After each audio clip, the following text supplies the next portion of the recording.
এইরকম একটা আকাশ নয়, এই আকাশের উপরে আবার আছে আরেকটা মহাশূন্য, এরপরে আছে আরেকটা আকাশ, এরপরে মহাশূন্য, এরপরে আরেকটা আকাশ। এরকম করে 7টা আকাশের মালিক তিনি কে? আসতে বলবেন না, তিনি কে? আল্লাহ তাআলা। এই যে আকাশ আমরা দেখতে পাই, এই আকাশের উপরে যে আরেকটা আকাশ আছে, ওই আকাশটা এই আকাশের চাইতে এত বড়। মুরুশ সাহারার ভিতরে কোন আদম সন্তান যদি তার হাতের আঙ্গুল থেকে আংটিটা ফেলে দেয়, সেই সাহারার তুলনায় আংটি যেমন ছোট, দ্বিতীয় আকাশের তুলনায় প্রথম আকাশ তেমনই ছোট। বিশাল আকাশ, এইরকম করে 7টা আকাশ, প্রথম আকাশ, দ্বিতীয় আকাশ, তৃতীয় আকাশ, চতুর্থ আকাশ, পঞ্চম আকাশ, ষষ্ঠ আকাশ। এরপরে হলো সিদরাতুল মুনতাহা, ইনদা সিদরাতিল মুনতাহা। সেই সিদরাতুল মুনতাহায় আমার রাসূল তার সফর সঙ্গে ছিলেন জিবরাইল আলাইহিস সালাতু ওয়াস সালাম। মিরাজের সময় সেই সিদরাতুল মুনতাহায় তিনি থামিয়ে গিয়েছিলেন। জিবরাইল বলেছিলেন, ইয়া রাসূলুল্লাহ, আমি আর যেতে পারবো না, আমি যদি আর এক চুল পরিমাণ সামনে আগাই আমি জ্বলে পড়ে সারখার হয়ে যাব। আপনার জন্য আরো স্পেশাল ফ্লাইট চলে আসতেছে, আপনি তাতে চলে যাবেন। আমার নবীজি সিদরাতুল মুনতাহা পেরিয়ে 7টা আসমান পেরিয়ে আর শাজিমের মেহমান হয়ে আল্লাহর বাড়িতে গিয়েছিলেন। যেরকম সুবহানাল্লাহ। 7টা আকাশের উপরে হলো আমার আল্লাহ তাআলার আরশ। আমার আল্লাহ কোথায় আছেন? আর রহমানু আলাল আরশি ইস্তাওয়া। আমার আল্লাহ তাআলা আরশ আজিমের সমাসীন আছেন। তাহলে এখন বলুন, সাব্বিহিসমা রাব্বিকাল আ'লা। তিনি শুধু উপরে না সবার উপরে? শুধু উপরে না সবার উপরে? আপনারা কষ্ট পাচ্ছেন না তো? তিনি সবার উপরে আছেন, কিন্তু তার ইলমটা সব জায়গায় আছে, সব তিনি জানেন, সব তিনি দেখেন, সব তিনি বোঝেন। ওয়ায়ালামু খাইনাতাল আ'য়ুনি ওয়া মা তুখফিস সুদূর। তোমার চক্ষু কি খেয়ানত করে, তোমার অন্তরে তুমি কি প্ল্যান করছো, কোন নিরীহ নিরপরাধ মানুষের নামে মামলার পরিকল্পনা করো, আল্লাহ কিন্তু ঠিকই জানেন। আল্লাহ ধরে না, ধরে না, ধরলে আল্লাহ, ফেরাউনকে 1600 বছর আমার আল্লাহ তাআলা জ্বর পর্যন্ত দেন নাই, অসুস্থ হয় নাই, হাঁচিও পড়ে নাই। তার এত সুস্থ ফেরাউন ছিল, 1600 বছর কোনো সমস্যা ছিল না। কিন্তু আল্লাহ ফেরাউনকে ধরেছেন মাত্র কয়দিন ধরেছেন? জুলুমের একটা মাত্রা অতিক্রম করলে পরে ধরে ফেলবেন কে? আসতে বলেন, ধরে ফেলবেন কে? ধরার জন্য কে আছেন? আসতে বলেন, কে আছেন? জব্বার কে? কাহ্হার কে? গোটা পৃথিবীর কোথাও আজকে শান্তি নাই। পৃথিবীর কোন জায়গায় আমরা আলোর কোনো সন্ধান পাচ্ছি না, শান্তির কোনো বাতাস আমরা দেখতে মিলছে না আমাদের কাছে। প্রত্যেকটা জায়গায় অশান্তির আগুন দাউ দাউ করে জ্বলছে। কে বলেছে আমেরিকায় শান্তি? না, সবচেয়ে মানসিক রোগী বেশি হলো আমেরিকায়। কোন শান্তি কোথাও নাই আপনার আমার জন্য। কেন নাই? কি জন্য নাই? বাড়িতে লেগেছে আগুন, নিভানোর জন্য পানির প্রয়োজন। বাড়িওয়ালা হাওমাও করে কান্দে আর বলে, কে আছে যার কাছে যা কিছু আছে তা নিয়ে আমারে বাঁচাও। এই কথা বলা মাত্রই সামনে দিয়ে যাচ্ছিল একজন ভ্যানে করে 1 ড্রাম ডিজেল ভর্তি করে নিয়ে যাচ্ছিল। যখন শুনছে যার কাছে যা কিছু আছে তা নিয়ে আমারে বাঁচাও, 1 ড্রাম ডিজেল দিছে বিসমিল্লাহ বলে ঢেলে আগুনের ভিতরে। আগুন কমবে না বাড়বে? আগুন কমবে না বাড়বে? আরেকজন যাচ্ছিল লাকড়ি খড়ি নিয়ে, লাকড়ি খড়ি আগুন, পেট্রোল ডিজেল অকটেন, আগুন নিভানোর জন্য কোনো উপাদান নয়। আগুন নিভানোর জন্য যেমন পানি দরকার, তেমন আজকে যে সমাজের আগুন যে দাউ দাউ করে জ্বলছে, আগুন নিভানোর জন্য দুনিয়ার কোনো আইন চলবে না, আইন দরকার আমার আল্লাহ তাআলা। যার আইন দিয়ে সূর্য চলে, যার আইন দিয়ে চন্দ্র চলে, যার বিধানে আকাশ চলে, যার বিধানে আমার 2 চোখ চলে, যার বিধানে আমার 2টা কিডনি চলে, যার বিধানে আমার রক্ত চলে, সেই বিধান, সে আল্লাহর বিধান দিয়ে সমাজ চললে শান্তি দিয়ে দিবেন কে? আসতে বলবেন না, শান্তি দিয়ে দিবেন কে? আল্লাহ এবার বলছেন, শোনো, আমার নামের পবিত্রতা ঘোষণা করো, আমি তো সবার উপরে, আমার উপরে আর কেউ। লাম ইয়ালিদ ওয়া লাম ইউলাদ ওয়া লাম ইয়াকুল লাহু কুফুয়ান আহাদ। তিনি কাউকে জন্ম দেন নাই, কারো থেকে জন্ম হয়ে আসেন নাই, তার সমকক্ষ পৃথিবীর কেউ নাই। এবার আল্লাহ বলছেন, শোনো, আল্লাযী খালাকা ফাসাওয়া, তিনি তোমাকে সৃষ্টি করেছেন এবং সমতা রক্ষা করেছেন, ব্যালেন্স করেছেন। ফাসাওয়া আল্লাযী খালাকাকা ফাসাওয়াকা ফাআদালাকা ফি আইয়ি সূরাতিন মা শাআ রাক্কাবাক। যিনি শুধু সৃষ্টি করেন নাই, সুন্দর করে লেভেল করে দিয়েছেন, চোখটা আপ ডাউন করেন নাই, চোখটা সমান তালে দিয়েছেন, ভ্রু দুইটা সমান তালে দিয়েছেন, প্রশস্ত কপাল দিয়েছেন, সুন্দর করে আল্লাহ তাআলা নাকটা সেট করে দিয়েছেন, দুটো ঠোঁট দিয়ে দিয়েছেন, সুন্দর জিহ্বা দিয়েছেন। আল্লাহ আগে চোখের বর্ণনা দিয়েছেন, কারণ চোখের পানি জিহ্বায় যায়, জিহ্বার পানি কিন্তু চোখে যায় না। আলাম নাজআল লাহু আইনাইনি ওয়া লিসানান ওয়া শাফাতাইন ওয়া হাদাইনাহুন নাজদাইন। বান্দার আমি তো টানা টানা দুইটা চক্ষু দিলাম, সুন্দর দুটি ঠোঁট দিলাম, সুন্দর একটা জিহ্বা দিলাম। বান্দা, আমি আল্লাহ তোর সব চাহিদা পূরণ করে দিয়েছি। দুটো চোখের মধ্যে 20 লক্ষ 40 লক্ষ পার্স দিয়ে দিয়েছেন। চোখের পেছনে 1,70,000 করে তার দিয়েছেন, রক দিয়ে দিয়েছেন। আবার এই চোখটাকে হেফাজত করার জন্য, সব সময়ের জন্য তিনি চোখটাকে পানির মধ্যে ভাসমান রেখে দিয়েছেন, যেন চোখের মধ্যে যেন কোনো জার্ম না ঢোকে। ভাসমান পানির মধ্যে চোখটা সেট করে দিয়েছেন। জোরে বলেন সুবহানাল্লাহ। শুধু সৃষ্টি করি ছেড়ে দেন নাই, এটাকে যত্নের ব্যবস্থা করে দিয়েছেন।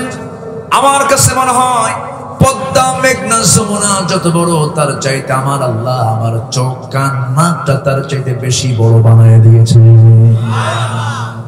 চোখের ডাক্তারের কাছে গেলে বোঝা যায় চোখটা কত বড় একটা সম্পদ আল্লাহ তাআলা আমার আপনার জন্য কি সুন্দর করে দিয়েছেন। এবার এই চোখের মধ্যে আমরা যখন ঘুম পারি, রাতের বেলা, সকালবেলা যখন ঘুম থেকে উঠি, চোখের কোনায় কি জমা হয়? কি কালার? সাদা সাদা দেখা যায়। এই যে সাদা সাদা ময়লাগুলো আমরা দেখি, কিন্তু এটা তো কোনো ময়লা নয়। আমি সারাদিন চলতে নিয়ে যত ধুলাবালি চোখের মধ্যে ঢুকেছে, সেই ধুলাবালি জার্ম থেকে বাঁচার জন্য আল্লাহ তাআলা ঘুমের মধ্যে আল্লাহ তাআলা অয়েন্টমেন্ট গুলো বের করে দেন।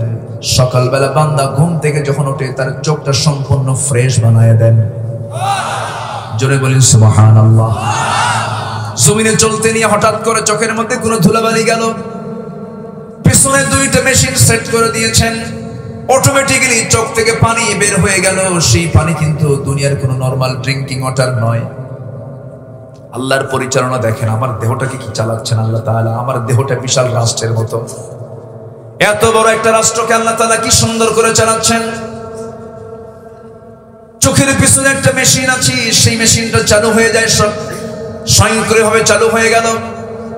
চোখের ভিতরে পানি বের হয়ে আসলে সেই পানি ড্রিঙ্কিং কোন ওয়াটার নয়, সেই পানি কিছু শ্লেষ্ঠ আছে, কিছু সেখানে লবণ আছে, কিছু ইলেকট্রোলাইটের জটিল মিশ্রণ আছে। আল্লাহ বলছেন, বান্দারে, আমি তোর এমন প্রভু যে চোখ নিয়ে মারপেট থেকে এসেছি, সেই চোখ নিয়ে কবর পর্যন্ত যাবি। এই চোখটা হেফাজতের দায়িত্ব আমি কাউকে দেই না, আমি আল্লাহ নিজে নিয়েছি। চোখ দিয়েছেন কে? চোখ চালান কে? চোখ দিয়ে দেখে কে? আল্লাহ দেখে।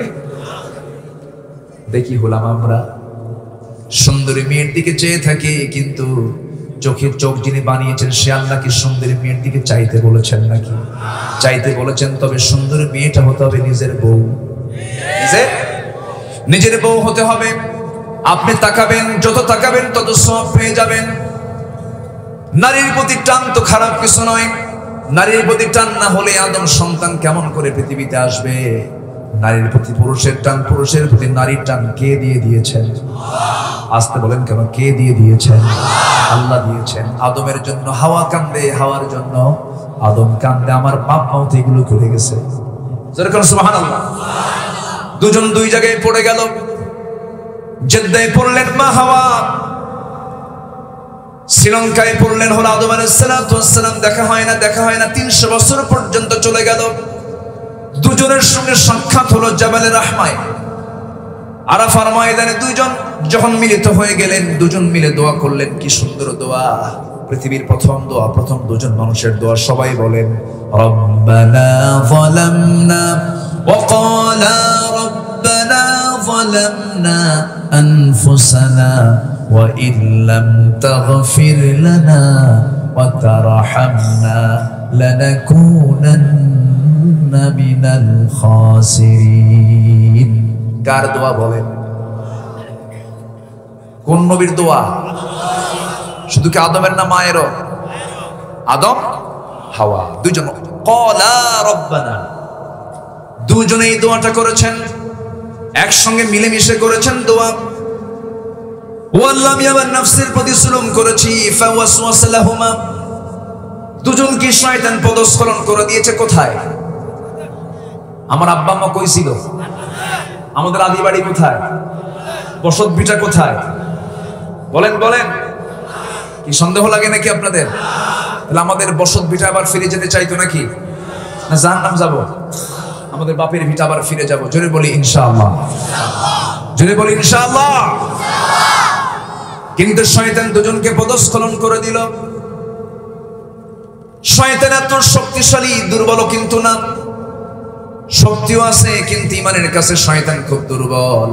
ইন্না কাইদাশ শাইতানি কানা দাঈফা, শয়তানের কৌশলটা খুবই দুর্বল। ইমানদার ইমানটা যদি মজবুত থেকে যায়, শয়তান জান্নাত পর্যন্ত চলে গেল।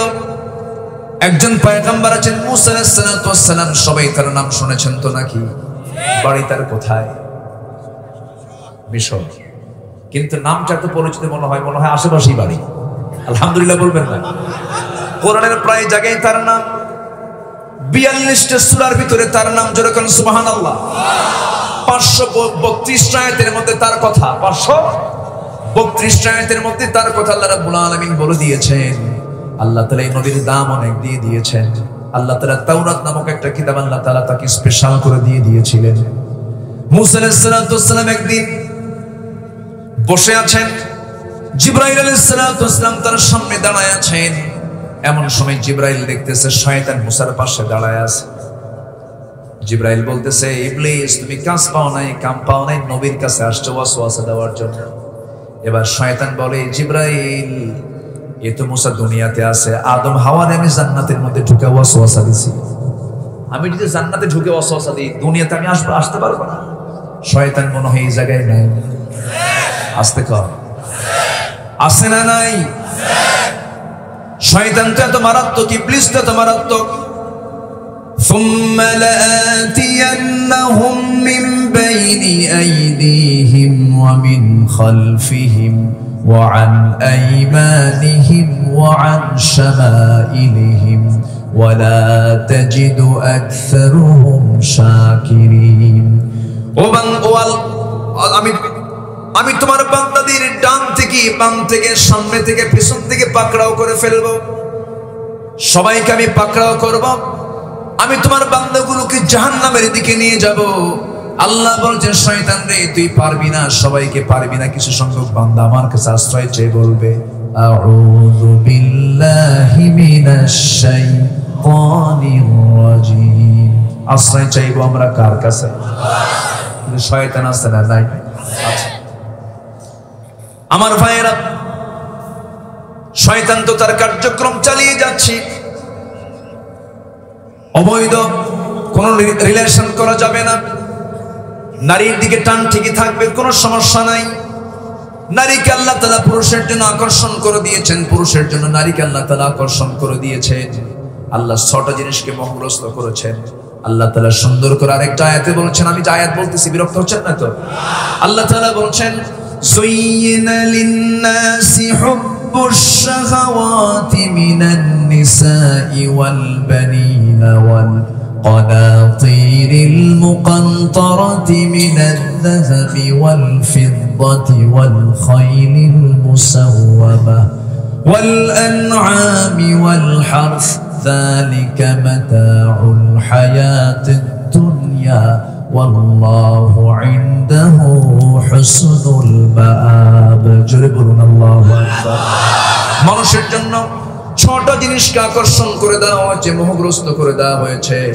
নাম্বার 1 হলো নারী। নাম্বার 1 কি? নারী। পুরুষের জন্য নারী পাগল, নারীর জন্য পুরুষ পাগল। কে করে দিয়েছেন? আসতে বলবেন না, কে করে দিয়েছেন? আল্লাহ পাগল হতে মানা করেন নাই, তবে বৈধ পাগল তুমি হও, বিয়ের জন্য পাগল হও, কিন্তু জেনার জন্য পাগল হওয়া যাবে না। যুবকরা আজকের মাহফিল, আমি আজকে লক্ষ্য করছি বেশি যুবকরা আজকের মাহফিল এসেছেন। যুবকদেরকে আমি বলবো, যুবকরা তোমরা রিজিক যদি বাড়াতে চাও 3টা আমল করবা। শুনবা? এখন আস্তে আস্তে শুনবা তোমরা? কয়টা আমল বলো? রিজিকের সমস্যা তোমার থাকবে না, জীবিকার সমস্যা তোমার সমাধান হয়ে যাবে। 3টা কাজ তুমি করবা খুব দ্রুত। 1 নম্বর হলো দ্রুত বিয়ে করবা। চুপচাপ দেখছেন কিছু কয়? বিয়ে করবা না? হ্যাঁ, আওয়াজ নাই। একজনকে বিয়ে দেয় না, বিয়ে দেয় না, বিয়ে করায় না। অনেক অভিযোগ দেখতেছি মুরব্বীদের উপরে। মুরব্বীরাও কিছু সমস্যা আছে, আসতে বলবেন না, আছে না? নাই। ছেলে একটু বলেই ফেলছে আব্বা, হয়তো মুখ ফুটে বলেই ফেলছে আব্বা বয়স হয়ে গেছে, যৌবন আসছে, নামাজ কালাম পড়ি, ফিতনার যুগ, আব্বা এটা বিয়া করো। কিসের বিয়া রে তোর? এ আছে না? নাই, আছে না? কিন্তু আপনি পিতা, আপনার অবশ্যই খেয়াল করা উচিত ছিল, যৌবন প্রাপ্ত একটা ছেলে যে কোনো মুহূর্তেই ফিতনার দুনিয়াতে সে তার চরিত্র হারিয়ে ফেলতে পারে, নষ্ট করে ফেলতে পারে। অবশ্যই মুরব্বীদের চিন্তা করার দরকার এই বিষয়ে, সবার পরে না সবার আগে। এদেশে অশিক্ষিত মানুষ আগে বিয়ে করে না শিক্ষিত মানুষ আগে বিয়ে করে? আমার দাদারা, আমার নানারা সেই যুগে বিয়েটা আগেই করে ফেলেছে, কিন্তু এখন শিক্ষার ঠেলায় বিয়ের টাইম নেই। বিয়ে করতে করতে তার টাইম লেগে যায় প্রায় 40 পার হয়ে 50-এর কাছাকাছি। বিয়ে করে 50-এ, বাপ হয় 60-এ। সন্তান নিয়ে যখন রাস্তায় হাঁটে তখন সবাই বলে, দেখে এই এটা তোমার দাদা না নানা। আমি কি ভুল বলতেছি? আমি কি ভুল বলছি? যুবক, তোমাকে 3টা কাজ করতে হবে। 1 নম্বর কি করা? রিজিকের দায়িত্ব কার? অনেকে বলে কি করে খাবো, বিয়ে করবো, বউরে কি করে খাবো, বউকে হাতি নাকি? রাসূলের একটা হাদিস আসছে যে একজনের খাবার 2 জন খাবে, 2 জনের খাবার 3 জন খাবে, 3 জনের খাবার তোমরা 6 জন মিলে খাবে। হবে না? আসতে বলে হবে না? অনেকে বলে আমার তো জীবনটা গোছানোই হলো না। গোছানোর চিন্তা করে তোমার বিয়েই হবে না। মাছ মারতে গেছেন নদীতে, এটা কি মাছ? কি নদী? মাছ মারতে গেছেন, কি মাছ টাছ আছে তো নাকি? আছে। মাছ মারতে গেছেন, মাছ ধরে যে পাত্রে, ওটাকে কি বলে এলাকায়? ডুলা। ডুলা। আচ্ছা, ভাষা তো অনেক আমার দেশে, অনেক ভাষা না? ভাষার মধ্যে মজাও আছে, বলি আলহামদুলিল্লাহ। এই তো এখান থেকে দৌড় মারবেন কিশোরগঞ্জের দিকে, ময়মনসিংহের দিকে, ওরা আলাদা ভাষায় কথা বলে। ওরা মধ্যে মুত্তাসিল পর্যন্ত, 3 আলি পর্যন্ত টানে। ভাত খাইছুইন আছে না? টান মারে। কত ভাষা। রাজশাহীতে আমি গতকাল ছিলাম, রাজশাহীর মানুষ আবার তালিবুস পারে না, মানে যত চেষ্টা। বাড়ি কোথায়? রাজশাহী। রাজশাহী এরা বলতে পারে না, অথচ রাজশাহী বাড়ি, কিন্তু বাড়ি কোথায়? রাজশাহী। আবার সালাম দিতে নিয়ে আবার সব বলতে, আসসালামু আলাইকুম, আগে সালায়ার বলে দিল। এটা প্যাঁচ লেগে যায়। ভাষাগুলো কে দিয়েছেন বলেন? আসতে বলুন, ভাষাগুলো কে দিয়েছেন? আল্লাহ। তবে নরসিংদীর ভাষা স্পষ্ট বোঝা যায়, আলহামদুলিল্লাহ বলেন, বোঝা যায়। ভাষার মধ্যে অন্য ভাষা ঢুকেছে কম। তবে যশোর, কুষ্টিয়া, মেহেরপুর, নড়াইলের মতো নয়, ওদের ভাষাটা একদম বইয়ের মতো ভাষা। ওদের ভাষাটা একদম অত্যাধিক স্পষ্ট ভাষা। বলি আলহামদুলিল্লাহ। তবে যেটাই মায়ের ভাষা সেটাই সুন্দর ভাষা, বলি আলহামদুলিল্লাহ। আমরা মার কাছ থেকে যা শিখেছি সেটাই সুন্দর। ডুলা না, কি বলে ডুলা। তো ডুলায় আপনি মাছ, জাল ভরা মাছ আপনি তুললেন, কিন্তু ডুলায় মাছ রাখলেন ঠিক, কিন্তু তলা নাই। মাছ থাকবে? থাকবে মাছ? আপনি যা কামাই করবেন, বিয়ে করবেন না, তলা নাই, থাকবে না, ঠিক কিনা? কষ্ট? আমি খারাপ কিছু কইলাম? যুবকরা এক নাম্বার কি করবা? বিয়া। একা একা করবা? আস্তে আস্তে, দেখেন কোনো আওয়াজ নাই। একা একা করবা? একা একাও করা যাবে না। ওয়ালা মুত্তাখিদি আখদান ওয়ালা মুত্তাখিদাতি আখদান, গোপনে গোপনে চুরি করে কোনো নোংরামি করা যাবে না। গোপনে গোপনে কোনো প্রেম হয় না, নোংরামি হয়। নোংরামি হয়, দুষ্টমি হয়। গাছের গোড়ায় গোড়ায়, ক্যাম্পাসের বিভিন্ন গাছের গোড়ায় গোড়ায়, জোড়ায় জোড়ায় বসে বসে যেগুলো করে, এগুলো প্রেম না নোংরামি? এগুলোর নাম কি প্রেম নাকি? প্রেম কি বাইরে হয় না ভিতরে হয়? প্রেম কি স্বামী স্ত্রী ছাড়া কোনো প্রেম আছে নাকি? নাই। কিন্তু আজকে সমাজটা শেষ করে দিল। আমার দেশে কি কালচার চালু হলো? আগে বাচ্চার মা হয়, এরপরে গায়ে হলুদ হয়, এরপরে বিয়ে হয়, ঠিক কিনা? কোথায় গেলেন আপনি? আমরা কোথায় আছি আজকে? আমরা এদেরকে প্রমোট করা হয়। আবার ওমরায় তো যায়, ওমরায় গিয়ে ফেসবুক লাইভে এসে বলে, প্রিয় দেশবাসী, আমার জন্য দোয়া করবেন, আমি ওমরা এসেছি, আমাকে নিয়ে বহু ষড়যন্ত্র চলতেছে, সবাই দোয়া করবেন আমি যেন নিরাপদে ওমরার সমস্ত কাজ পালন করে, দায়িত্ব পালন করে আমি যেন দেশে ফিরে সিনেমার বাকি কাজ সম্পূর্ণ করতে পারি। এরকম ডাবল স্ট্যান্ডার্ড নীতি নিয়ে মুসলিম হওয়া যাবে না, মুনাফিক হতে হবে। মুসলমান কাজ করবে দুই দিকে না একদিকে। মুসলমান হবে এক জবানের মানুষ, এক নীতিতে বিশ্বাসী, দুই নীতি নয়। মুসলমান কয় নীতি? এক নীতি। একই ব্যক্তি মাহফিলের সভাপতি, আবার ওই ব্যক্তি আবার যাত্রা কমিটির সভাপতি। একই ব্যক্তি মসজিদ কমিটির সভাপতি, আবার ওই কমিটি আবার ক্লাবের সভাপতি, গাঁজা খায়, মদ খায়। আছে না নাই? এই সমস্ত নেতৃত্বকে জুতা মেরে বিদায় করা দরকার। সব শেষ করে দিল, আমাদের সমাজটাকে ধ্বংসের দিকে ঠেলে দিল। মদের বোতল নিয়ে আলেমরা থাকে না,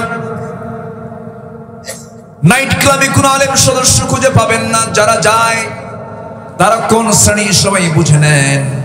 এগুলো বন্ধ করার জন্য সৎ নেতৃত্বের দরকার আছে না নাই? আসতে বলবেন না, আছে না নাই? নেতাকে অনুসরণ করতে গিয়ে একটু চিন্তা করতে হবে, আমি যে নেতাকে অনুসরণ করছি ভাবতে হবে এই নেতাই হবে আমার হাসরের ময়দানের নেতা।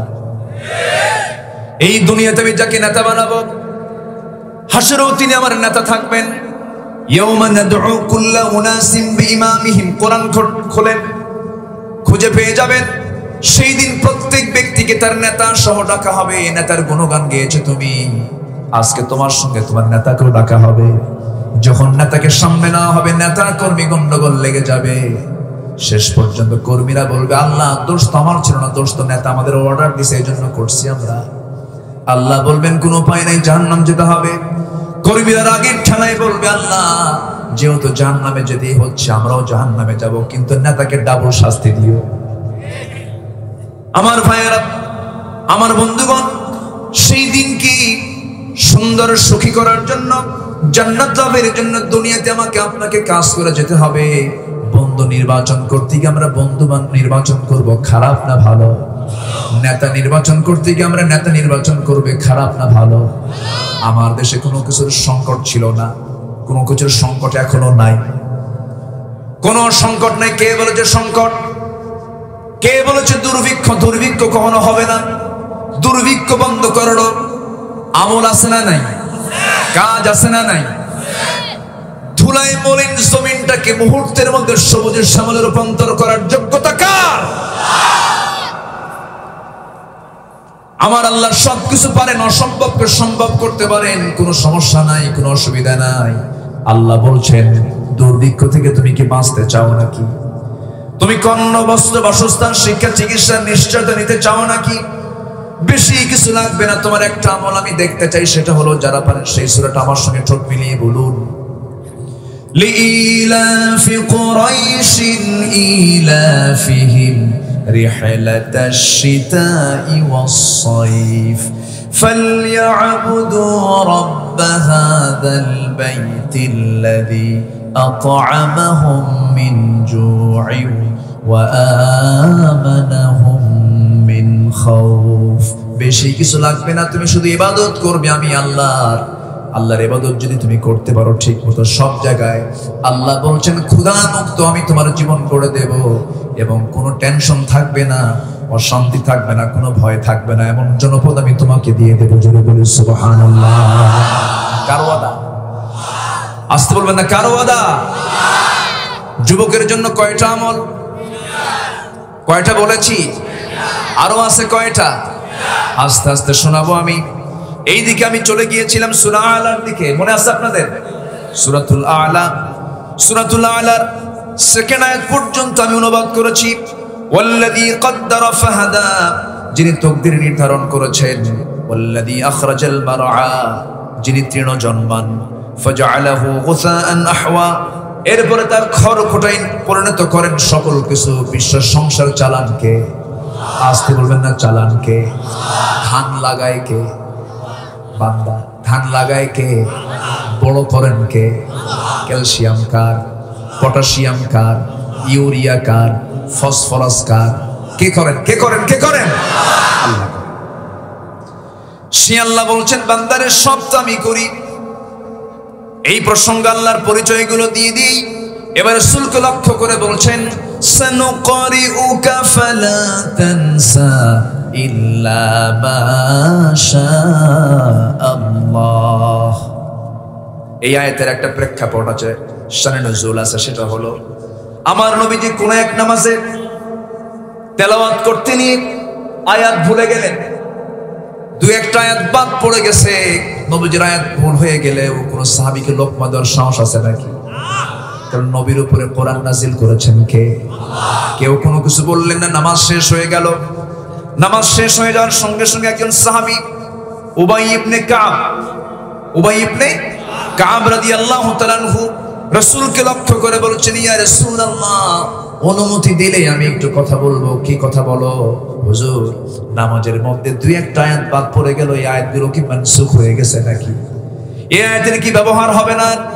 রাসূল মুস্কা হাসি মেরে বলছেন, উবাই ইবনে কাব, তুমি আমাকে এমন করে বলো না। সাহাবী, এই আয়াতগুলো মানসুখ হয় নাই, আয়াতগুলো আমি তেলাওয়াত করতে নিয়ে ভুলে গেছি। তেলাওয়াত করতে নিয়ে ভুলে গেছি। সঙ্গে সঙ্গে আল্লাহ তাআলা বলছেন, সানুকরিউকা ফালা তানসা ইল্লা মা শাআল্লাহ। আমি আপনাকে অচিরেই পড়িয়ে দেব, শিখিয়ে দেব, আপনি কখনো ভুলবেন না। যে কোরআন নবীর উপরে নাজিল হলো, সেই নবী যদি কোরআন তেলাওয়াত করতে যদি আয়াত বাদ পড়ে যায়, আমার আপনার কি আয়াত বাদ পড়তে পারে না? আসতে বলবেন না, পারে না। কোরআন মুখস্থ করা যদিও সহজ, কিন্তু একেবারেই সহজ নয়। কোরআন কেউ মুখস্থ করতে পারবে না একমাত্র কার রহমত ছাড়া। আসতে বলবেন না, কার রহমত ছাড়া। আমরা বড় ভাগ্যবান। গোটা পৃথিবীর দ্বিতীয় বৃহত্তম মুসলিম জনপদ বাংলাদেশ। হাফ কিলোমিটার নয়, কোয়ার্টার কিলোমিটার দূরে গেলে একটা করে মসজিদ পেয়ে যায়। সুন্দর সুন্দর পাকা মসজিদ। আজান ও শুনি জন্মের মতো, কিন্তু নামাজ পড়ি না। আমি কি ভুল বলতেছি? এত সুন্দর ভাগ্য আমাদের। 18 কোটি মুসলমান যে দেশে বসবাস করে। আবার আরেকটা আশার দিক হলো 4.5 লক্ষ মসজিদ বাংলাদেশে। এবং গোটা পৃথিবীকে যদি আপনি পরিসংখ্যানে নিয়ে আসেন, পৃথিবীতে সবচেয়ে হাফেজ কোন দেশে বেশি? আলহামদুলিল্লাহ বলবেন না? যেরকম আলহামদুলিল্লাহ। বাংলাদেশের হাফেজরা, গতকালকে আমার রাজশাহীতে দিনের বেলা মাহফিল ছিল। দিনের মাহফিলে নাজমুস সাকিব, নাম শুনেছেন তো? নাজমুস সাকিব, তারপরে হাফেজ তাকরিম সে তেলাওয়াত করেছে। এরপরে আব্দুল আল মামুন, ওয়ার্ল্ড ওয়াইড সমস্ত হাফেজরা সেখানে দাওয়াত পেয়েছিল, আমার আলোচনার আগ দিয়ে তারা তেলাওয়াত করেছে। এই সমস্ত হাফেজরা দেশীয় হাফেজ শুধু নয়, তারা এখন আন্তর্জাতিক হাফেজ। গোটা পৃথিবীর সকল হাফেজকে হারায়া, আরবকে হারায়া জিতায়া, হারায়া দিয়ে ওরা জিতে এদেশে পুরস্কার নিয়ে আসছে। বলি আলহামদুলিল্লাহ।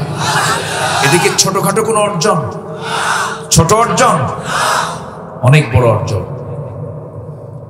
গভর্নমেন্টকে ধন্যবাদ, রাষ্ট্রীয় সম্বর্ধনা দেওয়া হয়েছে হাফেজ তাকরিমকে, ভালো, বলি আলহামদুলিল্লাহ।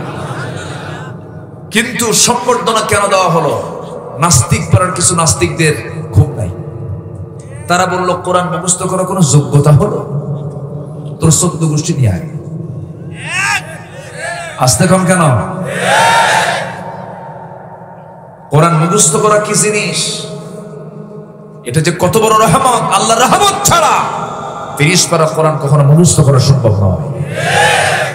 আমি যতটুকু বুঝেছি, এই পৃথিবীতে সবচেয়ে বড় ডিগ্রি হলো হাফেজ। আজকে ওই হাফেজরা কই?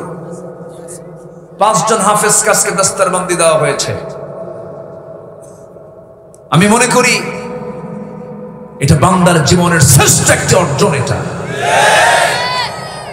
সন্তানের হাতে কোরআন তুলে দেন, কোরআন আপনার সন্তানকে পাহারা দেবে। সন্তানকে টাকাওয়ালা না বানায়া আল্লাহওয়ালা বানান, বৃদ্ধ জীবনে, বুড়া জীবনে আপনি উপকার পাবেন। বলে যাচ্ছি কথাগুলো মনে রাখবেন। সন্তানকে টাকাওয়ালা না বানায় আল্লাহওয়ালা বানান, বুড়াকালে সন্তান আপনাকে দেখে ভয় পাবে। আর টাকাওয়ালা বানাবেন, আল্লাহওয়ালা বানাবেন না, বুড়াকালে আপনার সন্তানকে দেখে সন্ত্রাসী মনে করে ভয় পাবেন। আজকের সমাজে কি চলছে আজ? কে বলেছে টাকায় শান্তি? ধানমন্ডি থেকে ফকিররা থাকে। গত বছর, প্রায় 1 বছর হয়ে গেছে, ধানমন্ডিতে ফেসবুক লাইভে এসে এক মুরব্বী মানুষ, কোন যেন অভিনেতার শ্বশুর, নিজের বৈধকৃত পিস্তলটা হাতের মধ্যে নিয়ে ফেসবুক লাইভে এসে বলল, আমার ছেলে দেখে না আমাকে, আমার বউ দেখে না আমাকে, আমি সব থেকে বিচ্ছিন্ন হয়ে একাকী ঘরের মধ্যে পড়ে আছি, আমি আমার এই জীবন আর রাখতে চাই না, সুইসাইড করে শেষ হয়ে গেল। কেন? কি জন্য? কি কারণে? এর মূল কারণ হলো পরিবারকে কোরআন থেকে দূরে রাখা হয়েছে। মুসলমান, ইসলাম পারে মানুষকে সামাজিক বানাতে, ইসলাম পারে সমাজকে শান্তি আনতে। ইসলামের সবচেয়ে বুড়ো মানুষের দাম কম না বেশি? কম না বেশি? বুড়ো মানুষের দাম ইসলামের সবচেয়ে বেশি, এবং আল্লাহর পরে বুড়ো মানুষের খেদমত করা। যেরকম সুবহানাল্লাহ। বাপ যখন বুড়া হয়, বাপ যখন কি হয়? ইনদাকাল কিবার, যখন বুড়া হয়ে যায়। আমেরিকায় যাবেন, বুড়োদের কোনো দাম নাই।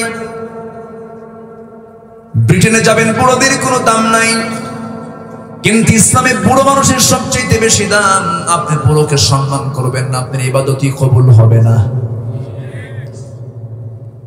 জান্নাত তো আপনার, মক্কায় গিয়ে লক্ষ টাকা খরচ করে হজ করে এসেছেন, সেখানে জান্নাত পাবেন না।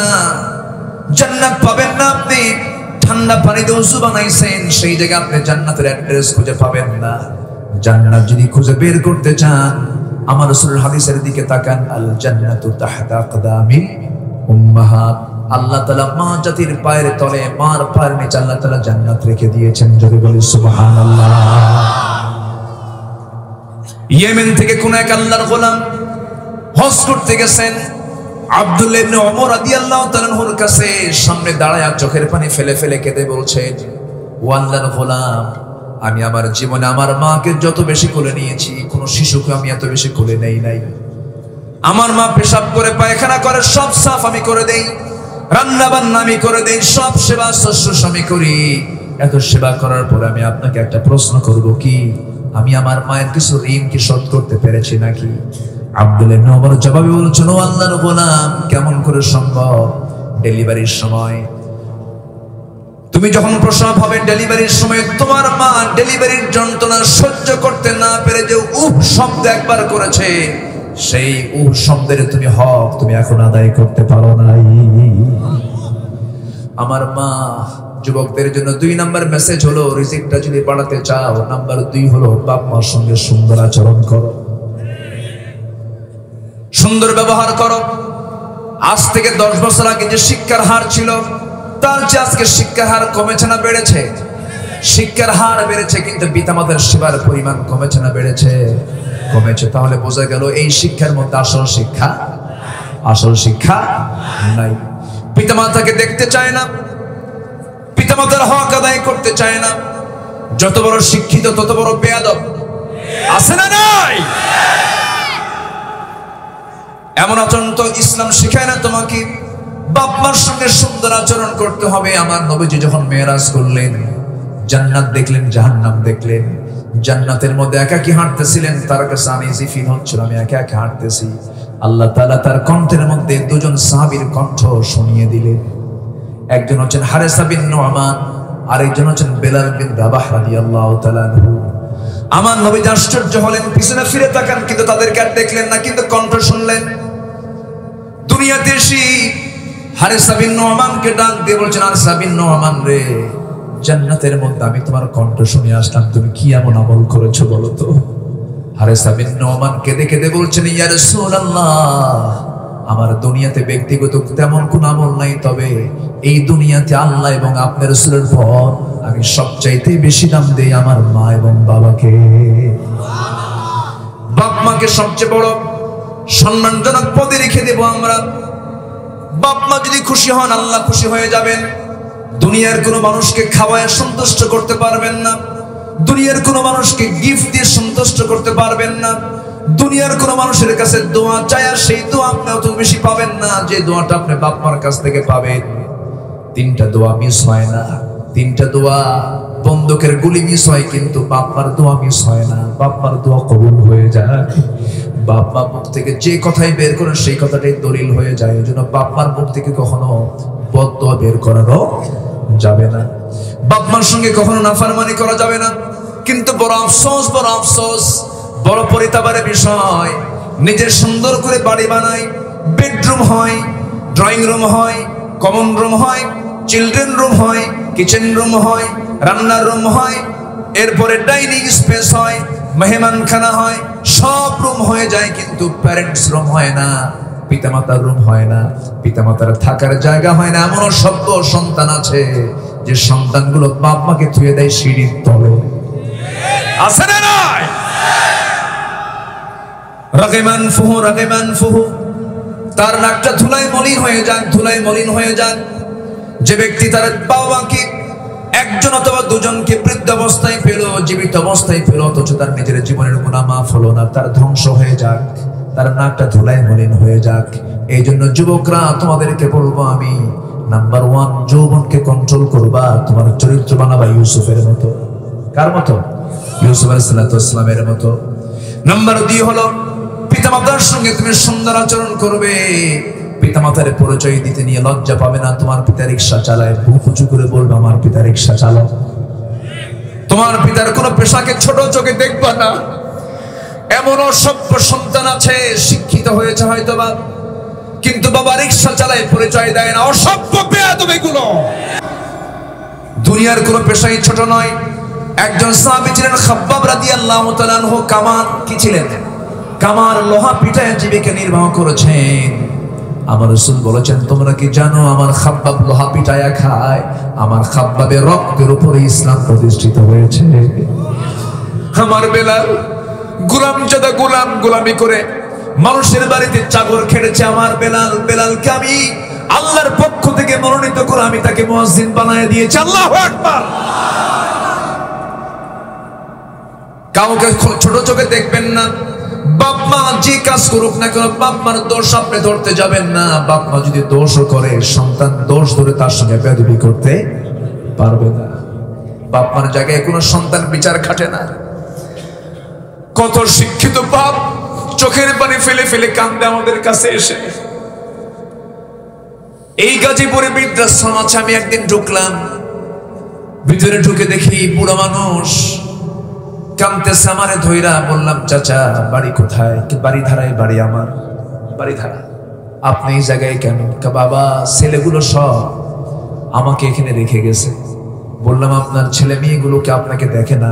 বাবা এখানে মাসে মাসে টাকা পাঠায়, আপনাকে কাছে রাখে না কেন? খুব ব্যস্ত মানুষ তারা। যে শিক্ষার মধ্য দিয়ে বাপ মাকে দেখার সময় পায় না, ওই শিক্ষা কোনো শিক্ষা না। ওই শিক্ষার মুখে আমরা থুতু মারি, থুতু মারি, থুতু মারি।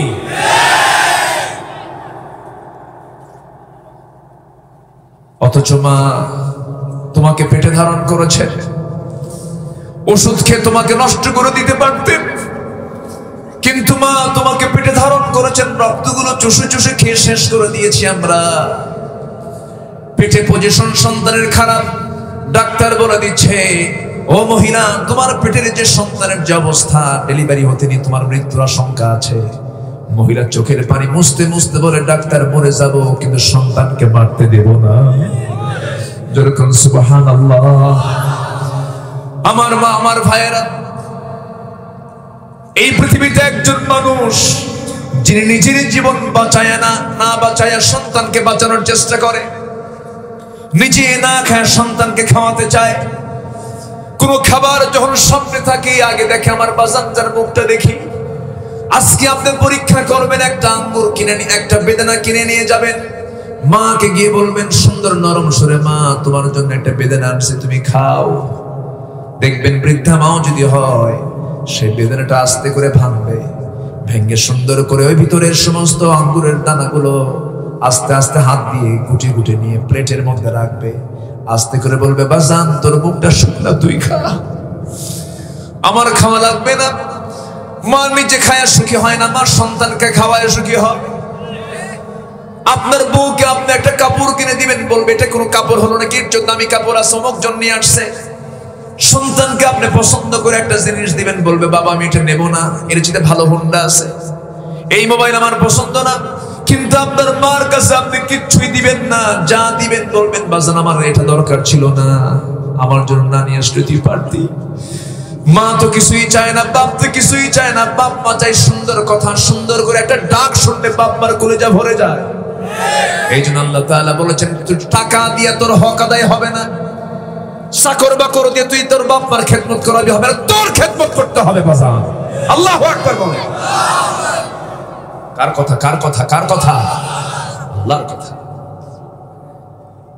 সমাজ আজকে ধ্বংসের দিকে ঠেলে দিয়েছে, আজকে সব শেষ হয়ে গেছে। আজকের আগের জীবনের মূর্খ যারা পড়াশোনা করতে পারেনি তারাই ভালো ছিল, কিনা বলেন?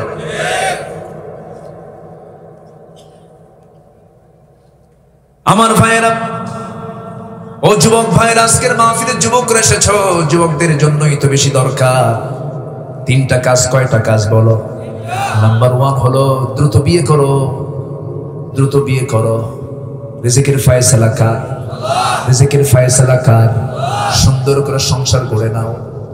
আমার নবীজি তার মেয়ে ফাতিমাকে বিয়ে দিবেন, বিয়ে দেওয়ার জন্য তিনি কি বিসিএস ডিগ্রি দেখেছেন নাকি? টাকা পয়সা দেখেছেন নাকি? খেজুর বাগান দেখেছেন নাকি? রাসূল তার মেয়ে ফাতিমাকে বিয়ে দিবেন, প্রস্তাব করলেন। ধনী ধনী খেজুর বাগানওয়ালা সাহাবীরা চলে আসলেন, ব্যবসায়ী সাহাবীরা চলে আসলেন। রাসূল বললেন, না না, আমি এদের সঙ্গে বিয়ে দেব না, আমার পছন্দের জামাই এখনো আসে নাই, পছন্দের ছেলে এখনো আসে নাই। সবার প্রস্তাব দেওয়া শেষ। হযরত আলী রাদিয়াল্লাহু তাআলা আনহু আস্তে করে আসলেন। সবাই বলছে, আলী তোমার প্রস্তাব দেওয়া শুধু শেষ, তোমার প্রস্তাব শুধু বাদ আছে, তুমি যাও প্রস্তাব দাও। কিন্তু তোমাদের কি পছন্দ করলেন না রাসূলকে আমাকে পছন্দ করবেন নাকি? যাও। সাইয়েদনা আলী একটু খরবাকৃতি ছিলেন, খাটো সাইজের ছিলেন। খাটো মানুষের বুদ্ধি কম না বেশি? লম্বা মানুষের বুদ্ধি, এই জন্য আমার বুদ্ধি তো কম,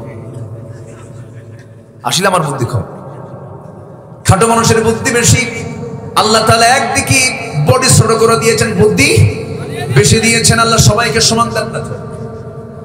সাইয়েদনা আলী খাটো মানুষ ছিলেন, নবীর কাছে গুটগুট করে আস্তে করে নবীর সামনে এসে বসে পড়লেন। সালাম বিনিময় হয়ে গেল। রাসূল বলছেন, আলী তুমি কিছু বলতে চাও নাকি? হুজুর কি বলবো জানি না। এবার রাসূল নিজেই প্রস্তাব দিচ্ছেন, আলী তুমি কি আমার মেয়েকে বিয়ে করতে চাও নাকি? হুজুর দিলে করা যায়, যেরকম সুবহানাল্লাহ। প্রস্তাব আসবে মেয়ে পক্ষ থেকে না ছেলে পক্ষ থেকে? মেয়ে পক্ষ। বলেন কোন পক্ষ থেকে? মেয়ে পক্ষ থেকে প্রস্তাব আসবে। মেয়ের বাবা প্রস্তাব দিবেন। এটাই নবীদের জীবনের শানে পাওয়া যায়। মুসা আলাইহিস সালামের নাম ওয়াজের মধ্যে তার নাম না আসলে তো হয় না। আল্লাহ তাআলা কোরআনে যেমন মুসার নামটাকে কমন করেছেন, ওয়াজের মধ্যে তার নামটা কমন চলে আসে। দেখেন একটা এক্সাম্পল মনে পড়ে গেল। মুসার মধ্যে একটা স্বভাব ছিল, রাগ কম না বেশি? সব নবীর রাগ ছিল লেভেল, কিন্তু মুসার রাগটা ছিল একটা লেভেল ছাড়া। লেভেল ছাড়া দরকার আছে। ফেরাউন যে ছিল, বুঝলেন নাই? সব নবীর কাছে তো এরকম ফেরাউনের মতন বদমাইশ ছিল না। মুসার সাথে ছিল কে? এই জন্য রাগটা একটু বেশি থাকা দরকার ছিল। প্রচন্ড রাগ ছিল মুসা আলাইহিস সালামের। এত রাগী তিনি ছিলেন, রাগের ঠেলায় তাফসীরে এসেছে চুলগুলো খাড়া হয়ে যেত, টুপি ভেদ করে চুল বের হয়ে যেত। আল্লাহু আকবার বলেন। এবং ছিলেন তোতলা মানুষ। তোতলা বুঝেন তো? কথা আটকে যায়। নাম যদি হয় বেলাল, কি নাম? বেলাল। এই জাতীয় লোক ছিলেন। যদি রাগ বেশি হয় তখন তোতলার কি অবস্থা হয়? কথাই বন্ধ হয়ে যায়। এত রাগী মুসা আলাইহিস সালাম ছিলেন। কথার মধ্যে তেমন সুর ছিল না, ডাইরেক্ট মারতেন সব সময়। আল্লাহ বলছেন, ও মুসা, ফিরআউনকে কালিমার দাওয়াত দিতে যাও, কারণ সে সীমা লঙ্ঘন করেছে। ইযহাব ইলা ফিরআউনা ইন্নাহু তাগা। সঙ্গে সঙ্গে মুসা বলছেন, আল্লাহ আমার তো জিহ্বা কথা শুনেন, আমি কই একটা হয়ে যায় আরেকটা, আমার জিহ্বাকে ঠিক করো।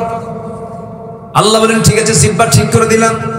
রব্বি ইশরাহ লি সাদরি ওয়া ইয়াসসির লি আমরি ওয়াহলুল উকদাতাম মিন লিসানি।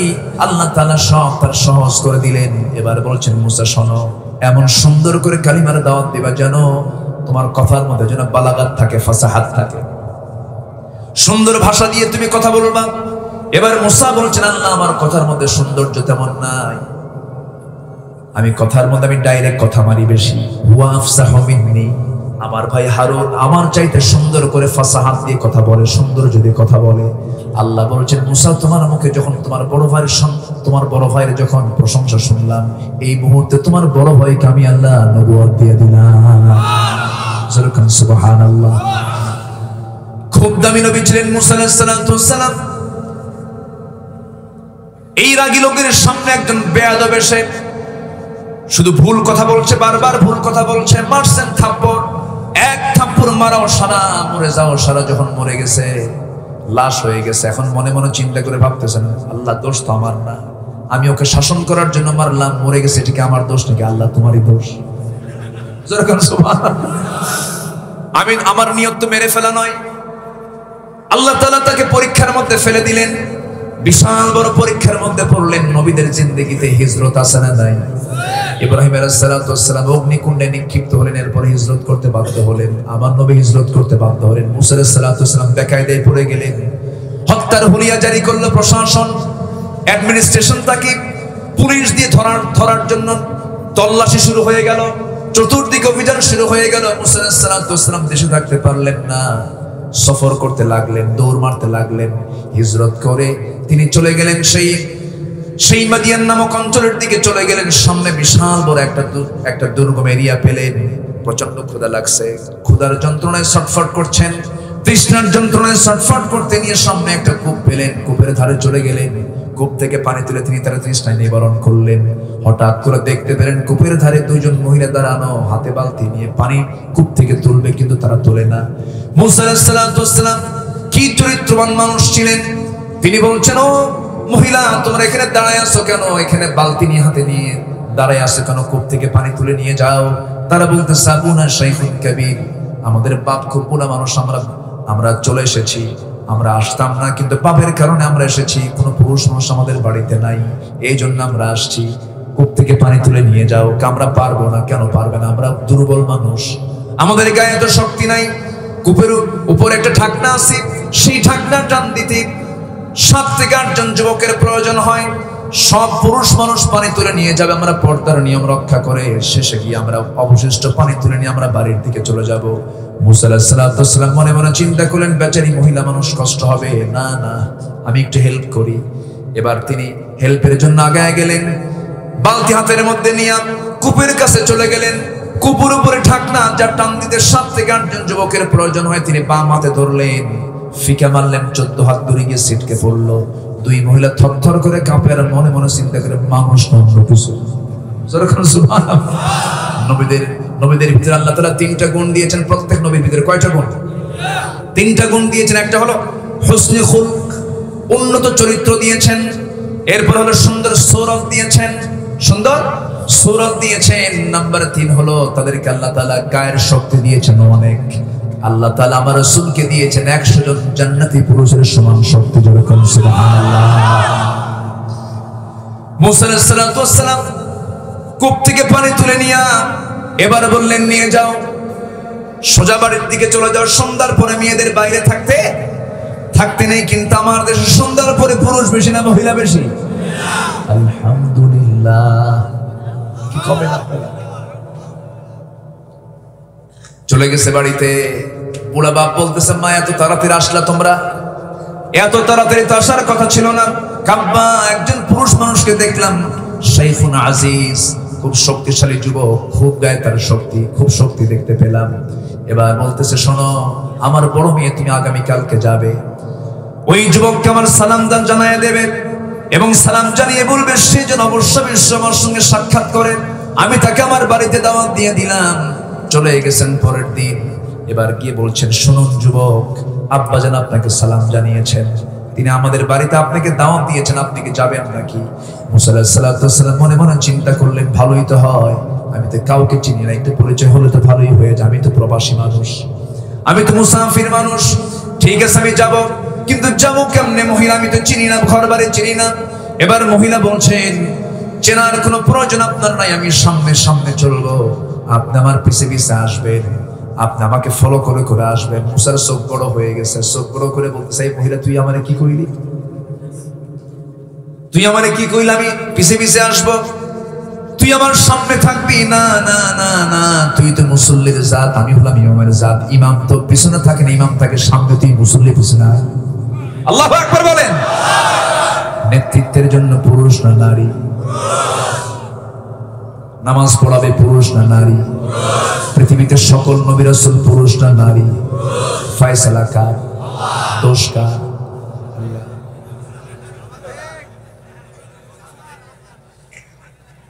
কষ্ট পাচ্ছেন আপনারা? কষ্ট পাচ্ছেন? আলোচনা চলো। এই 12টা বাজে তো, শেষ করে দেই, আলোচনা চালাবো। জোরে বলি ইনশাআল্লাহ। ফজর নামাজ পড়ে যাবেন? কি বলে?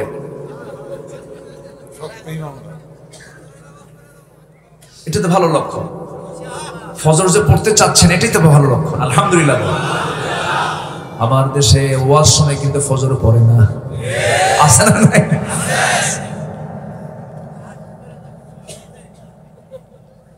আমার ভাইয়েরা,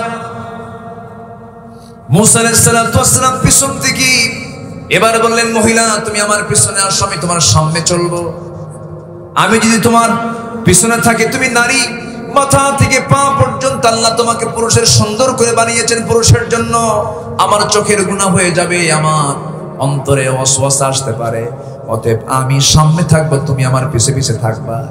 বেশি কথা বলতে পারবা না, শুধু একটা কথা বলবা, ডান বাম ডান বাম, এর বাইরে এক চুল কোনো কথা বলা যাবে না। কি শক্তিমান! যেরকম সুবহানাল্লাহ, যেরকম সুবহানাল্লাহ। মেয়েরা যখন পরপুরুষের সঙ্গে কথা বলবে, কথার মধ্যে কোনো নরম সুর থাকা যাবে নাকি? অকুল্লা কাওলান মারুফা, ন্যায়সঙ্গত স্ট্রেট ফরওয়ার্ড কথা বলবে। কিন্তু মেয়েরা কি এরকম করে কথা কয় নাকি? যদি প্রশ্ন করা হয়, আপনি কেমন? আমি খুব ভালো, আপনি ভালো আছেন তো? আছে না নাই? সকল রিসেপশনে চাকরি পায় পুরুষ না মহিলা? শুধু ক্লায়েন্ট ঢোকার সঙ্গে সঙ্গে দাঁড়ায় ওয়েলকাম, আসুন বসুন, আছে না নাই? মেয়েরা কি চাকরানি না রাজরানী? মেয়েরা ইসলামের দৃষ্টিতে চাকরানি না রাজরানী? পুরুষ যদি বউকে, স্বামী যদি বউকে না খাওয়ায়, জাহান্নাম যেতে হবে। কোথায় যেতে হবে? স্বামী যদি স্ত্রীকে না খাওয়ায়, যদি খোরপোশ না দেয়, কোথায় যেতে হবে? আর বউ যদি স্বামীকে না খাওয়ায়, কিছুই হবে না, আস্তে খাওয়ায়। বাস্তব তো তাই। বউ যদি স্বামীকে না খাওয়ায়, এতে কোনো জবাব দিতে আল্লাহর কাছে নাই। তাহলে কি মেয়েদের দাম কম হলো না বেশি হলো? চাকর হলো পুরুষ জাত, আর রানী হলো নারী জাত। আল্লাহু আকবার বলেন। এরপরও কয় আমাদের কোনো অধিকার নাই। আছে না নাই? আল্লাহ তাদেরকে বসে বসে খাওয়াচ্ছে। কষ্ট পাচ্ছেন আপনারা? কষ্ট পাচ্ছেন? বউ যদি কোটি টাকার মালিক হয়, যদি 1 টাকাও আপনার স্বামী আপনাকে না দেয়, কোনো গুনাহ হবে না, ওটা ওর। সুবহানাল্লাহ বলবেন না? জাস্ট আমি মাসলা বললাম। এখন যদি আপনি মানবিক না হন তাহলে তো সমস্যা। স্বামীর জন্য স্ত্রী অবশ্যই এগিয়ে আসার দরকার আছে না নাই? আচ্ছা, কিন্তু যদি না দেন, ইসলামে তাকে ধরতে পারবে না, শরীয়ত তাকে পাকড়াও করতে পারবে না। কারণ খোরপোশের দায়িত্ব স্ত্রীর না পুরুষের? স্ত্রীর না স্বামীর? চলে গেলেন। অনেক লম্বা কথা ধরলাম, দেখি তো কি করি বলেন তো। কি আলোচনা চালাবো? আলোচনা চলো। হুজুর মরুক, হুজুর বাসুক। বলি আলহামদুলিল্লাহ, বাড়ি পেয়ে গেছেন মুসা আলাইহিস সালাতু ওয়াস সালাম। বৃদ্ধ লোকের সঙ্গে দেখা হলো। এইদিকে মনে মনে ওই বৃদ্ধ লোকের যে বড় মেয়ে, তিনি লক্ষ্য করলেন গতকাল আমি দেখলাম একাই সে ওই কূপের ঢাকনা টান দিল, বিশাল শক্তিশালী পুরুষ। আর আজকে আমি টের পেলাম সে আমার দিকে চেয়ে থাকে না, বদনজর নাই, বারবার আমার দিকে চেয়ে থাকে না। সুন্দর চরিত্র তার। একজন আদর্শ নারীর কাছে সেই জাতীয় পুরুষ পছন্দ। সেই জাতীয় পুরুষ হলো যার চরিত্র হবে 1 নাম্বার এবং কর্মঠ হবে। কর্মঠ চরিত্রবান পুরুষ হলো ইমানদারি নারীর জন্য পছন্দের পুরুষ। ঠিক কিনা বলেন? যুবক, তোমাকে হতে হবে 1 নাম্বার চরিত্রবান। কি বান বলো? চরিত্রবান হতে হবে এবং কর্মঠ হতে হবে, অলস হওয়া যাবে না। মুসা আলাইহিস সালাতু ওয়াস সালামের এই সুন্দর আচরণ দেখে, চরিত্র দেখে মহিলার মনে মনে পছন্দ, মনে মনে পছন্দ। কিন্তু প্রস্তাব তো দেওয়া যাবে না নিজে। যখন বাড়িতে চলে গেছেন, যাওয়ার পর বৃদ্ধ পিতার সামনে যখন দাঁড়িয়ে গেছেন মুসা আলাইহিস সালাতু ওয়াস সালাম, মুসা আলাইহিস সালাতু ওয়াস সালাম সামনে দাঁড়ানো, সালাম বিনিময় হয়ে গেল। হঠাৎ করে বৃদ্ধ লোকটা বলতেছে, যুবক তোমার নাম তো মুসা, তাই না? আশ্চর্য হয়ে গেছেন। এত দূর আমি চলে আসলাম, ফেরাউন আমাকে পাকড়াও করে ফেলবে, এত দূর চলে আসলাম হিজরত করে, এই লোকটা আমার নামটা কেমন করে জানলো? লোকটা কে? টেনশনে পড়ে গেলেন। সঙ্গী সঙ্গী বৃদ্ধ লোকটা বলতেছেন, যুবক মুসা তুমি মনে মনে কি চিন্তা করো? আমি আরো কিছু জানি। কি? মানুষকে থাপ্পড় মারছো, মরে গেছে, এরপরে আসছো। তিনি আরো জড়সড় হয়ে গেলেন। আল্লাহ বিপদে মনে পড়েই গেলেন। এবার বলছেন, তুমি কি চিন্তা করো? কেন? কোনো চিন্তা করছি না, তবে আমার টেনশন হচ্ছে। এবার বৃদ্ধ লোকটা বলতেছে, ও মুসা তুমি কার সামনে দাঁড়িয়ে কথা বলছো? হয়তো তুমি টের পাও না, আমার চামড়াগুলো কুঁচকে গেছে, দাড়িগুলো পেকে গেছে, বুড়া হয়ে গেছে বলে আমাকে দুর্বল মনে করো না। আমি দুর্বল, ওই সমস্ত বৃদ্ধদের কাতারের দুর্বল বৃদ্ধ আমি নই। আমি হলাম এই মাদিয়ানবাসীর জন্য আল্লাহ যাকে পয়গম্বর করে পাঠিয়েছেন, আমি হলাম আল্লাহর পয়গম্বর শুআয়ব আলাইহিস সালাতু ওয়াস সালাম। ওয়া ইলা মাদিয়ানা আখাহুম শুআইবা। আমি হলাম শুআইব। খুব খুশি হয়ে গেছেন মুসা আলাইহিস সালাতু ওয়াস সালাম, জড়িয়ে ধরলেন। আর মনে মনে চিন্তা করছেন, আরে কি সুন্দর সঙ্গ পেয়ে গেলাম। মনে মনে তৃপ্তি মনে মনে খুব আত্মতৃপ্তিতে তিনি ফিল করছেন, খুব আনন্দ পাচ্ছেন। এমন সময় হঠাৎ করে বৃদ্ধ লোকটা শুআয়ব আলাইহিস সালাতু ওয়াস সালাম বলছেন, শোনো মুসা, আমি তোমাকে একটা প্রস্তাব করব। কি প্রস্তাব? সেই প্রস্তাবটা হলো, গতকালকে আমার মেয়েকে দেখেছো, আজকে আমার মেয়েকে দেখেছো, এই 2টা মেয়ের যে কোনো একটা মেয়েকে আমি তোমার সঙ্গে বিয়ে দেব। তুমি কি রাজি নাকি? মুসা চিন্তা ছাড়াই বললেন, হ রাজি। এত বড় চান্স কি মিস করা যায় নাকি? যদি তোর জামাই তোরে কিছু কয়, কোনো কিছু করে শুধু ফোন দিবি, খাইয়া ফালাম, এই আছে না নাই বলেন? এগুলো করা ঠিক নয়। স্বামীকে সম্মান করতে হবে। বিয়ে হয়ে গেছে, তার বাড়ি কি বাবার বাড়ি না স্বামীর বাড়ি? বলেন কার বাড়ি? বলেন স্বামীর বাড়ি। স্বামীর গুরুত্ব আছে না নাই? বলেন স্বামীর গুরুত্বটা আছে। স্বামীর ঘরে চলে গেছেন ফাতিমা রাদিয়াল্লাহু তাআলা আনহা। ফাতিমা যখন স্বামীর ঘরে চলে গেছেন, ঘর নাই বাড়ি নাই, অনড়ম্বর জীবন যাপন করছেন, কিন্তু কি সুখ শান্তি ছিল। ফাতিমা রাদিয়াল্লাহু আনহা একদিন ঘরের মধ্যে আছেন, না খাওয়া আলী দরজা এসে ডাকতেছেন, দরজা খুলে গেছে, সালাম দিয়েছেন কিন্তু মুখে হাসি নাই। ফাতিমা বলছেন, আমার স্বামী আপনি মুখে হাসি দেন না কেন? আমি আপনাকে ঘরের মধ্যে ঢুকতে দেব না, আপনি বাইরে বের হয়ে যান, যতক্ষণ না না হাসবেন ততক্ষণ আপনি ঘরের মধ্যে ঢুকতে পারবেন না। যেরকম সুবহানাল্লাহ। তাদের ঘরে টাকা পয়সা ছিল না, ধন দৌলত ছিল না, কিন্তু ঘরটা ছিল মোহাব্বত দিয়ে ভরা। আজকের সমাজে পরিবারের মধ্যে ফার্নিচার আছে, ঘরটা ফার্নিচার দিয়ে ভরা, কিন্তু সুখ মোহাব্বত ভালোবাসা নাই। আমার নবীজি তার মেয়েকে বিয়ে দিয়ে কথাগুলো জানিয়ে দিলেন। একদিন আমার নবীর সামনে ফাতিমা রাদিয়াল্লাহু আনহা বসে বসে নামাজ পড়ছিলেন। রাসূল বলছেন, ফাতিমা বসে বসে নামাজ পড়ো কেন? তুমি তো যুবতী মেয়ে, নামাজ তো বসে বসে পড়া উচিত নয় সুস্থ অবস্থায়। এবার তিনি বলছেন, আব্বা আমি বসে বসে নামাজ পড়ার হেতু হলো আমার জামার পিছন সাইডটা ছেঁড়া, এই ছেঁড়া অংশটুকু নিয়ে আমি যদি নামাজে দাঁড়িয়ে যাই, ওই ছেঁড়া অংশের দিকে আপনার নজরটা চলে যাবে। আপনি মনে মনে চিন্তা করবেন, আমার জামাই আলী আমার মেয়েকে কাপড়ে কষ্ট দেয়, আমার স্বামীর এতটুকু দুর্নাম প্রকাশ পেয়ে যাক আপনার সামনে, এটা আমি চাই নাই। মনে করে বসে বসে আমার স্বামীর দোষটাকে আড়াল করার জন্য নামাজ পড়তেছি। মায়েরা কি আছে মাহফিলে? মায়েরা কি আছে? ফাতিমা রাদিয়াল্লাহু তাআলা আনহা একদিন নবীর কাছে আসলেন। তিনি আটা পিষতে পিষতে হাতে দাগ পড়ে গেছে, কড়া পড়ে গেছে, কূপের পানি তুলতে তুলতে তার কোমরে ব্যথা হয়ে গেছে, ঘরে ঝাড় দিতে দিতে কাপড় চোপড় ময়লা হয়ে গেছে। দুইটা সন্তান হোসেন হোসেন ছোট্ট ছোট্ট বাচ্চা, তাদের খেদমত করতে তার কষ্ট হচ্ছে। নবীর কাছে গিয়ে বললেন, ইয়া রাসূলুল্লাহ আব্বাজান, আপনি তো রাষ্ট্রনায়ক, আপনার কথায় অনেক কিছু হতে পারে, আমি তো একটু কষ্ট অনুভব করছি। কি আপনার হাসান হোসেন নাতিদের কষ্ট হচ্ছে? দেখুন তো আমি একা একা সব কাজ করতে পারি না, আপনি আমার জন্য একটা মানুষ নিয়োগ দেন, একজন খাদেম নিয়োগ দেন, আমি একটা কাজের মানুষ চাচ্ছি আপনার কাছে। আমার নবীজি মুস্কি হাসি মেরে আস্তে করে তার মেয়ে ফাতিমাকে কাছে টেনে নিয়ে বলছেন, ফাতিমা আমি তোমাকে একটা বিষয় শেখায় দেব। কি বিষয়? আমার মা কাজের মেয়ের প্রয়োজন নাই, নিজের কাজ নিজে করো। যেরকম সুবহানাল্লাহ। নিজের কাজ নিজে করো, কাজের মানুষের প্রয়োজন নেই। তবে আমি তোমাকে একটা আমল শিখিয়ে দেব মা, সেটা হলো সুবহানাল্লাহ, আলহামদুলিল্লাহ, আল্লাহু আকবার 33 34 বার তুমি সকাল সন্ধ্যা পড়বে। তোমার সমস্ত কাজ কামার আল্লাহ তোমার জন্য ইজি বানাইয়া দিবে। একটু টাকা পয়সা হলেই কাজের মেয়ে 1 2 3 4। একজন মেকআপ ম্যান আছে না নাই?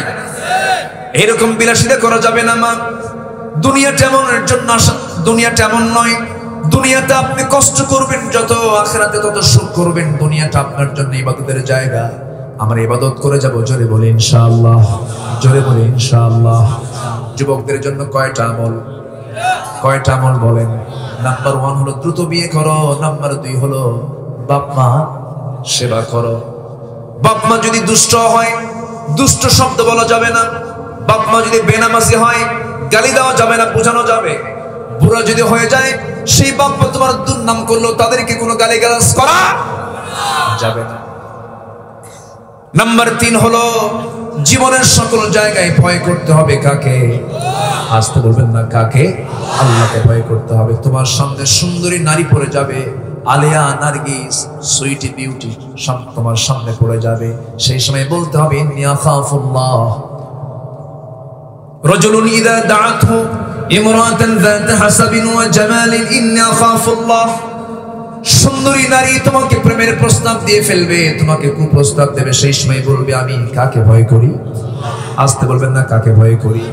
এই কোরআনের মধ্যে আল্লাহ তাআলা একটা সূরা দিয়েছেন, সূরা ইউসুফ। সূরা ইউসুফ দিয়েছেন যুবকদের জন্য। কাদের জন্য বলেন? যুবকদের জন্য। যৌবনটাকে ঠিক রাখার জন্য, যৌবনকে নষ্ট করা যাবে না। সাইয়েদনা ইউসুফ আলাইহিস সালাতু ওয়াস সালামকে আল্লাহ তাআলা মডেল বানিয়ে দিয়েছেন গোটা পৃথিবীর যুবকদের জন্য।